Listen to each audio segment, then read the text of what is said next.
दोस्तों स्वागत है आप सभी का exam with MS YouTube channel पर। प्री बोर्ड एग्जाम 2025 के लिए लाए हैं बायोलॉजी क्लास 12th का मोस्ट इंपॉर्टेंट मॉडल पेपर। इस पेपर के आधार पर आप अपनी बोर्ड परीक्षा और प्री बोर्ड परीक्षा की तैयारी कर सकते हो, क्योंकि इस पेपर में जो सारे भी क्वेश्चंस दिखाए गए हैं वो आपके प्री बोर्ड और बोर्ड परीक्षा की दृष्टि से बहुत ही इंपॉर्टेंट होने वाले हैं।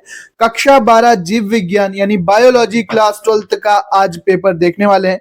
एक कोड है इस पेपर का, 3 घंटे 15 मिनट आपको मिलेंगे। 70 नंबर का ये पेपर है। इसमें प्राणी विज्ञान यानी कि जो जूलॉजी होती है और जो बॉटनी होती है, वनस्पति विज्ञान, दोनों है। ठीक है, जोलॉजी यानी जूलॉजी और बॉटनी दोनों है, वनस्पति विज्ञान और प्राणी विज्ञान जिसको जंतु विज्ञान भी कहते हैं। तो 15 मिनट पेपर पढ़ने के लिए दिए जाएंगे आपको। सभी प्रश्न करना अनिवार्य है। आवश्यकता जहां पर हो वहां पर आप रेखा चित्र और चित्र बनाएंगे, नामांकित चित्र बनाएंगे। तो सबसे पहले बहुविकल्पी प्रश्न उठाते हैं यहाँ पर। आप ये वीडियो कौन से शहर कौन से गांव से देख रहे हो, अपने शहर या गांव का नाम कमेंट में जरूर लिखना। तो चलो शुरू करते हैं। सबसे पहला क्वेश्चन है यहाँ पर, सबसे पहला क्वेश्चन जो है बहुविकल्पी वो है एंड्रोजेंस स्रावित होता है। कहां से स्रावित होता है एंड्रोजेंस? लीडिंग कोशिकाओं से, सर्टोली कोशिकाओं से, स्पर्मेटिड से, या इनमें से कोई नहीं। तो हम जानते हैं जो एंड्रोजेंस हार्मोन है वो वृषण की लीडिंग सेल से, लीडिंग कोशिकाओं से स्रावित होते हैं, जिनको हम टेस्टिस की जो लीडिंग सेल्स होती हैं, लीडिंग कोशिकाएं होती हैं, वहां से ही एंड्रोजेंस नामक हार्मोन स्रावित होते हैं। अब चलते हैं, गुणसूत्र का निर्माण किसके द्वारा होता है? गुणसूत्रों का निर्माण होता है यूक्रोमेटिन से, हेट्रोक्रोमेटिन से, एक और दो दोनों से, या इनमें से कोई नहीं। तो हम जानते हैं कि गुणसूत्र में यूक्रोमेटिन भी पाया जाता है, हेट्रोक्रोमेटिन भी पाया जाता है। तो आंसर हो जाएगा सी, एक और दो दोनों से। नेक्स्ट क्वेश्चन हमारे पास, पीत ज्वर का वाहक कौन है? एनाफ्लीज। येलो फीवर का वाहक कौन है? एनाफ्लीज, क्यूलेक्स, एडीज, या फिर मस्का। तो हम जानते हैं एडीज इजिप्टी नामक मच्छर जो होता है वो पीत ज्वर यानी येलो फीवर का वेक्टर होता है, वाहक होता है। ऑप्शन नंबर सी करेक्ट है। अगला क्वेश्चन है, इसका आंसर हो जाएगा एडीज। अगला है, दुधवा राष्ट्रीय उद्यान कहाँ स्थित है? तो दुधवा राष्ट्रीय उद्यान असम में है? नहीं है। राजस्थान में? नहीं है। उत्तर प्रदेश में है? जी हाँ है। पश्चिमी उत्तर प्रदेश में है, एमपी में भी नहीं है। तो दुधवा राष्ट्रीय उद्यान कहाँ है? उत्तर प्रदेश में है। अब एक एक नंबर के प्रश्न आ जाते हैं। सबसे पहला प्रश्न यहाँ पर देख सकते हैं आप, क्या पूछा गया है। जरायुजी अंकुरण किस पौधे में होता है? बताना है 1 नंबर में। विभिन्न प्रकार के आरएनए यानी कि जैसे एमआरएनए जिसको हम मैसेंजर आरएनए कहते हैं, ठीक है, आरएनए। इसके बाद जो टीआरएनए होता है, ट्रांसफर आरएनए, ठीक। मैसेंजर आरएनए, एमआरएनए, टीआरएनए, और एक कौन सा आरएनए होता है? आप कमेंट करके बताओ कि कौन सा आरएनए होता है। एक मैसेंजर आरएनए, एक ट्रांसफर आरएनए, या टीआरएनए, और एक कौन सा होता है? आप कमेंट करके वो बताएंगे। अगला क्वेश्चन हम आपके लिए लाए हैं, सिरका उत्पादन में किन जीवाणु का प्रयोग होता है? तो हम जानते हैं माइकोडर्मा एसीटाई। माइकोडर्मा, यहाँ पे लिख देते हैं माइकोडर्मा, माइकोडर्मा एसीटी या एसीटाई कह लो नामक जीवाणु, बैक्टीरिया का उपयोग सिरका उत्पादन में किया जाता है। प्लाज्मिड किसे कहते हैं? भाई परिभाषा लिखना है, बायोटेक से पूछ दिया गया क्वेश्चन। मरु उद्भिद पौधों में कांटे किसका रूपांतरण है? तो कांटे पत्तियों का रूपांतरण है। जो रेगिस्तानी पौधे होते हैं जैसे नागफनी हो गया, जो कैक्टस होता है, उसमें जो कांटे होते हैं वो पत्तियों के ही रूपांतरण होते हैं। सेब को एक आभासी फल क्यों कहते हैं? क्योंकि ये अंडाशय से विकसित नहीं होता, ये पुष्पासन से विकसित होता है, ठीक है। अगला, पुष्प का कौन सा भाग फल में फल की रचना करते हैं? तो जनरली अंडाशय ही फल में परिवर्तित हो जाते हैं आफ्टर द फर्टिलाइजेशन, निषेचन के बाद। अगला है, मादा युग्मकोद्भिद के एक बीजाणुज विकास से आप क्या समझते हैं? ये क्वेश्चन बताना है। जातीय जलीय परागण करने वाले 2 किन्हीं पौधों के नाम बताइए। तो हाइड्रिला हो गया, ठीक है, सैल्विया हो गया, जो भी है आप 2 पौधों के नाम लिखेंगे जिनमें जलीय परागण, एक्वाटिक पॉलिनेशन पाया जाता है। अगला है, परिवार नियोजन की स्थायी विधियां बतानी है। निकोटीन क्या है भैया? तंबाकू में पाया जाने वाला एल्कलॉइड है, ठीक है। कहां पाई जाती है? तंबाकू में। भ्रूण कोश और भ्रूण पोष में अंतर आपको लिखना है। भ्रूण कोश और भ्रूण पोष में अंतर लिखना है। नेक्स्ट हमारे पास सहप्रभाविता पर आप टिप्पणी लिखेंगे। इंपॉर्टेंट है भैया, सहप्रभाविता मत छोड़ना। प्रभाविता का नियम तो पढ़ जाते हैं लेकिन सहप्रभाविता नहीं पढ़ते हैं, और सहप्रभाविता इंपॉर्टेंट है। तो सह प्रभाविता आप तैयार करेंगे। सक्रिय प्रतिरक्षा और निष्क्रिय प्रतिरक्षा पर टिप्पणी 3 नंबर में, एक्टिव इम्यूनिटी और पैसिव इम्यूनिटी। पॉलीमरेज श्रृंखला अभिक्रिया पीसीआर पर टिप्पणी जरूर आएगी भैया, बोर्ड में भी आएगी, प्री बोर्ड में भी आएगी। पीसीआर पॉलीमरेज चेन रिएक्शन या पॉलीमरेज श्रृंखला अभिक्रिया। अगला क्वेश्चन है हमारे पास, बी कोशिकाओं और टी कोशिकाओं का निर्माण कहां होता है, यह एक दूसरे से कैसे भिन्न है।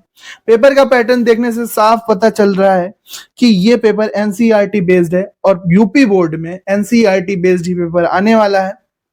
एनसीईआरटी बेस्ड किसी क्वेश्चन बैंक से अगर आप अच्छे से तैयारी करोगे तो आपको काफी अच्छे नंबर मिलेंगे। साथ ही साथ यहाँ पर आप समझ सकते हैं कि किस तरह के प्रश्न आपके प्री बोर्ड और बोर्ड परीक्षा में आने वाले हैं।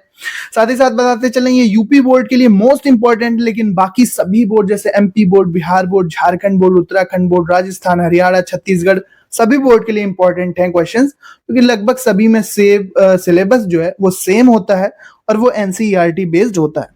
उपयुक्त चित्रों की सहायता से लॉजिस्टिक समष्टि वक्र का वर्णन कीजिए। अपरा यानी प्लेसेंटा की परिभाषा दीजिए। अपरा के प्रमुख कार्य क्या है। जैव उर्वरक इंपॉर्टेंट टॉपिक, नोट कर लेना। किन्हीं 2 जीवाणुओं के नाम लिखिए जो मृदा में वायुमंडलीय नत्रजन नाइट्रोजन को स्थिर करते हैं। ठीक है, अगला है हसियाकार रुधिराणु एनीमिया यानी सिकल सेल एनीमिया पर टिप्पणी लिखिए। बाह्योष्मी और अंतरोष्मी में क्या अंतर है। वॉटसन और क्रिक का भैया डीएनए द्विकंडलिनी मॉडल, ठीक है, वॉटसन और क्रिक का डबल हेलिक्स मॉडल डीएनए वाला स्ट्रक्चर आपको समझाना है। स्वच्छ नामांकित चित्र बनाना है। ठीक, अगर लिखने को बोलें तो लिख भी दीजिएगा इसके बारे में, लेकिन यहाँ पर केवल स्वच्छ नामांकित चित्र बनाना है। बायोस्फीयर आरक्षित क्षेत्र पर टिप्पणी लिखिए। बायोस्फीयर आरक्षित क्षेत्र पर आप टिप्पणी लिखेंगे। संकटग्रस्त जातियों से आप क्या समझते हैं। संरक्षण के लिए किए गए विभिन्न प्रकार के उपायों का वर्णन कीजिए। तो इन सिटू क्या बोलते हैं, कंजर्वेशन, ठीक है, स्वस्थानीय संरक्षण, परास्थानीय संरक्षण। ठीक, स्वस्थानीय संरक्षण में क्या आते हैं, जैसे कि राष्ट्रीय उद्यान हो गए, पवित्र वन हो गए, ठीक है, बायोस्फीयर रिजर्व क्षेत्र हो गए जिनको बायोस्फीयर आरक्षित क्षेत्र कहेंगे। और परास्थानीय संरक्षण में भैया बीज बैंक हो गया, क्रायो प्रिजर्वेशन हो गया, वनस्पतिक उद्यान हो गया, एक्वेरियम हो गया। ठीक, स्वस्थानीय संरक्षण क्या है, जहां पर किसी जीव को, किसी पौधे को उसी के आवास में संरक्षित किया जाता है। जबकि परास्थानीय या एक्स सिटू कंजर्वेशन क्या होता है कि किसी दूसरे स्थान पर ले जाकर उसे संरक्षित किया जाता है। अगला क्वेश्चन है कि आवृत बीजी पौधों में निषेचन की प्रक्रिया का नामांकित चित्र की सहायता से वर्णन कीजिए। वर्णन करना है। डीएनए रिकॉम्बिनेंट तकनीक यानी डीएनए पुनर्योगज तकनीक पढ़ के जाना है भैया, इंपॉर्टेंट है। नहीं आता तो पारजीनी जंतु पर टिप्पणी तो आएगी ही आएगी। यह किस प्रकार विकसित किए जाते हैं। क्वेश्चन है अगला, जैव विविधता से आप क्या समझते हैं। बायोडाइवर्सिटी क्या है। जैव विविधता की क्षति के क्या कारण है। जैव विविधता संरक्षण की किन्हीं 2 विधियों को समझाइए। अभी मैंने आपको बताया जैव विविधता का स्वस्थानीय संरक्षण, बाह्य स्थानीय संरक्षण, इन सिटू कंजर्वेशन और एक्स सिटू कंजर्वेशन। तो वो सब आप अच्छे से पढ़ के जाएंगे। यहाँ से एक बड़ा क्वेश्चन भी आपका बन सकता है, प्री बोर्ड में भी और बोर्ड में भी। और लिंग निर्धारण तो आपको 100% पढ़ना ही पढ़ना है। एक लिंग निर्धारण का बड़ा क्वेश्चन, 5 मार्कर क्वेश्चन, 5 नंबर में प्रश्न आना ही आना। पक्षियों और मधुमक्खियों में लिंग निर्धारण की प्रक्रिया का वर्णन कीजिए। एक में तैयार कर लो भाई, सेम, जो कुछ भी थोड़ा बहुत अंतर हो तो आप बाकी समझ जाओगे। कॉन्सेप्ट जरूर क्लियर के जाना। लिंग निर्धारण हो गया, पारजीनी जंतु हो गए, डीएनए पुनर्योगज तकनीक हो गई, ये सारे इंपॉर्टेंट टॉपिक है। आवृत बीजी पौधों में निषेचन की प्रक्रिया, इसके साथ ही साथ इनका चित्र आपको बनाना, चाहे नर जनन तंत्र हो, मादा जनन तंत्र, ये देख के जाएंगे। परिवार नियोजन की विधियां काफी ज्यादा पूछे जाते हैं। डीएनए का वॉटसन क्रिक मॉडल इंपॉर्टेंट है, जरूर पढ़ेंगे। बायोस्फीयर आरक्षित क्षेत्र क्या है। हसियाकार रुधिराणु एनीमिया क्या है। अपरा यानी प्लेसेंटा क्या है। बी सेल्स, टी सेल्स क्या है। ये सारे इंपॉर्टेंट क्वेश्चन है। सह प्रभाविता मोस्ट इंपॉर्टेंट। सक्रिय प्रतिरक्षा, निष्क्रिय प्रतिरक्षा, टिप्पणी पूछ सकते हैं। जलीय परागण कौन करते हैं, ठीक है, और वायु परागण किन पौधों में होता है, किन के द्वारा होता है। ये दो छोटे क्वेश्चन हैं, वो आप सब पढ़ डालेंगे। निकोटीन हो गया, थीन हो गया, कैफीन हो गया, इनके बारे में थोड़ा थोड़ा आप नॉलेज लेते चलेंगे। आभासी फल जरूर पढ़ के जाना, इंपॉर्टेंट है। जैसे सेब, नाशपाती, अनन्नास, ये सब आभासी फल होते हैं, ये अंडाशय से विकसित नहीं होते, पुष्प के किसी और भाग से विकसित होते तो उन्हीं को हम आभासी फल कह देते हैं। विभिन्न प्रकार के आरएनए, एमआरएनए, टीआरएनए, एसआरएनए, ठीक है, ये सब आरएनए आपको पढ़ना है। यहां से एक छोटा क्वेश्चन बनता है। बाकी आप बॉटनी वगैरह से सारे इंपॉर्टेंट क्वेश्चन आपको किसी भी क्वेश्चन बैंक में मिल जाएंगे। अच्छे से प्रैक्टिस करो। 1 marker, 2 marker, 3 marker, 1 number, 2 number, 3 number वाले क्वेश्चन आप काफी अच्छे से पढ़ डालो। बाकी 5 नंबर वाले कुछ सिलेक्टेड क्वेश्चन पढ़ लो, कम से कम 6 से 8 क्वेश्चन तैयार कर लो, तो आपकी पूरी अच्छे से तैयारी हो जाएगी। बायोलॉजी एनसीईआरटी बेस्ड सभी क्वेश्चन बैंक है, तो कोई घबराने की जरूरत नहीं है। अच्छे से क्वेश्चन प्रैक्टिस करो। प्रीवियस ईयर क्वेश्चन पेपर जरूर देख के जाना बोर्ड में, जहां पर आपको पता चल जाएगा कि भैया हाँ, इस तरह के आपके प्रश्न पूछे जाएंगे। लिख के प्रैक्टिस करो। इंपॉर्टेंट डायग्राम कौन से हैं ये भी हम आपको बताने वाले हैं। सो मिलते हैं मेरे नेक्स्ट वीडियो में। जुड़े रहो, यहाँ पर इंपॉर्टेंट वीडियोस, ट्यूटोरियल सभी कुछ मिलेंगे। इसका पीडीएफ हम आपको टेलीग्राम चैनल पर दे देंगे। टेलीग्राम का लिंक डिस्क्रिप्शन में दिया हुआ है। सो मिलते हैं मेरे नेक्स्ट वीडियो में इंपॉर्टेंट टॉपिक के साथ। तब तक के लिए पढ़ते रहो, आगे बढ़ते रहो। इंपॉर्टेंट वीडियोस के लिए चैनल को जरूर सब्सक्राइब कर लेना। जय हिंद।